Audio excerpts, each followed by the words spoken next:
نعم، وعليكم السلام ورحمة الله وبركاته. الحمد لله والصلاة والسلام على رسول الله. ما بعد swali haya, kwanza kabisa,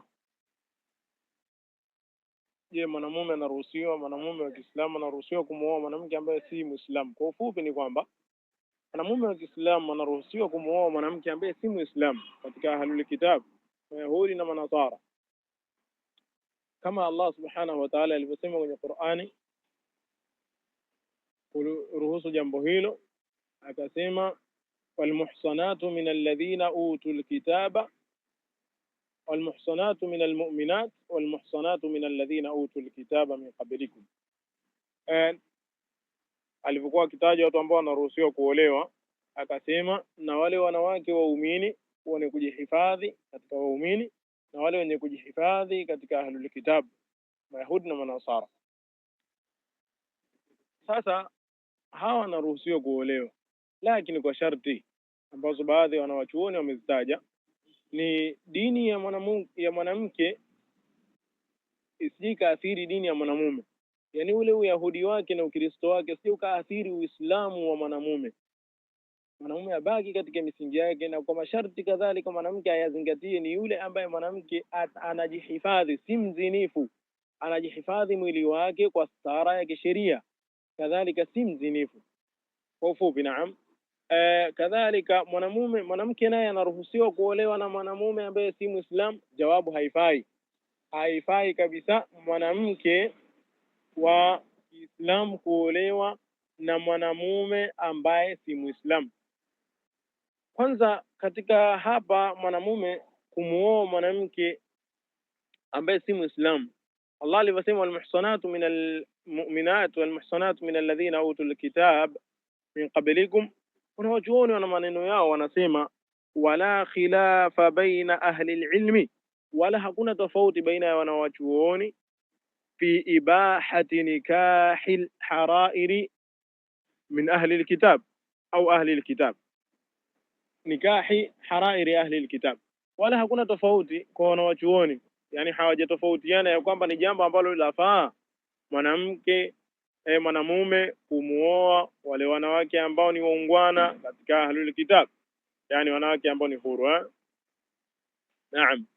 Kadhalika kauli ya Allah subhanahu wa ta'ala alivyosema kadhalika walmuhsanatu min alladhina utul kitab, mwanachuoni Ibn Kathir rahimahullah ta'ala katika tafsiri yake ana maneno yake mazuri, akasema wa uhilla lakum, na mmehalalishiwa nyinyi nikahu kuoa al-afaifi min al-mu'minat, wale wanawake wenye kujizuia katika waumini, yani wale wanawake ambao ni wema cha Mungu katika waumini wenye kujihifadhi miili yao, kadhalika wenye kujizuia na machafu kama zina na mfano wake.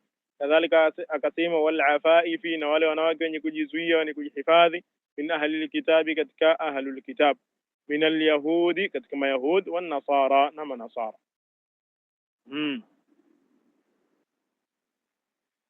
Naam. Kwa hiyo na upande wa pili, mwanamke kuolewa na mwanamke wa Kiislamu kuolewa na mwanamume ambaye si Muislamu ni haramu moja kwa moja. Allah subhanahu wa ta'ala kwenye Qur'an anasema wala tunkihul mushrikat hatta yu'minna, wala haifai wala tunkihul mushrikina, la subhanallah, wala tunkihul mushrikina hatta yu'minu, wala tunkihul mushrikina hatta yu'minu. Allah akasema wala musiwaozeshe washirikina, wanamume ambao si Waislamu, mpaka wamuamini Allah subhanahu wa ta'ala, mpaka wamuamini Allah subhanahu wa ta'ala. Wala tunkihul mushrikina hatta yu'minu, wala musiwaozeshe wanamume ambao si Waislamu, watoto zenu wa kike, mabinti zenu, shangazi zenu, mama zenu, mkakubali kuolewe na makafiri mpaka wamuamini Allah subhanahu wa ta'ala. Naam. Kadhalika wanawachuoni wana maneno yao, wanasema ajma'a ahlul ilmi, wamekubaliana wanawachuoni ala anna al-kafira, ya kwamba mtu ambaye ni kafiri la yatazawwaju al-muslima, haruhusiwi kumuoa mwanamke ambaye ni Muislamu. Na huu msimamo atakiwa awe naye baba na yule walio mwanamke, kwa sababu sasa hivi kuna udhaifu mkubwa umepuuziwa, watu kuozesha mabinti zao kwa sababu tayari wao washapendana, akampa jikafiri likamchukua mtoto wake. Naam, kadhalika mwanamke wa Kiislamu, katika dalili ambazo zaonesha mwanamke wa Kiislamu haruhusiwi kuolewa na mwanamume ambaye ni kafiri, ni kauli ya mwanawachuoni Ibn Hazm rahimahullah ta'ala.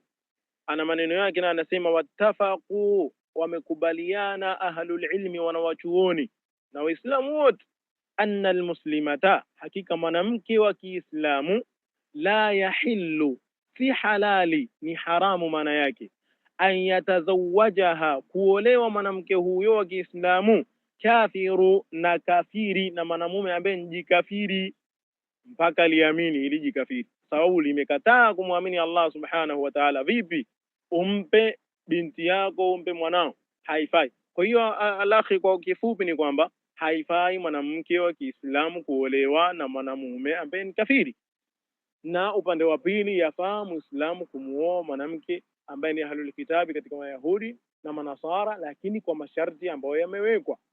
Na sababu iliyopelekea mwanamke asiolewe na Muislamu, asiolewe na mwanamume ambaye ni kafiri, ni kwa sababu mwanamume yeye ndiyo msimamizi. Kwa hiyo hapa kuna ile dhana iliyokubwa ni kwamba mwanamke dini yake itaathiriwa, itaharibiwa na hili jamaa ambalo ni kafiri, dini yake itaharibika hapo. Kwa hiyo lazima, kama Allah alivyosema kwenye Qur'ani ya kwamba ar-rijalu qawwamuna 'ala an-nisa, huu usimamizi huu atakaofanya mwanamume kwa huyu mwanamke wa Kiislamu utamwathiri mwanamke kumtoa katika dini yake. Kadhalika na watoto vile vile wataathirika na dini ya baba yao ambao ni jikafiri hili. Kwa hiyo utapoteza familia yako, utapoteza familia ya binti yako kwa sababu ya kuliozesha jikafiri.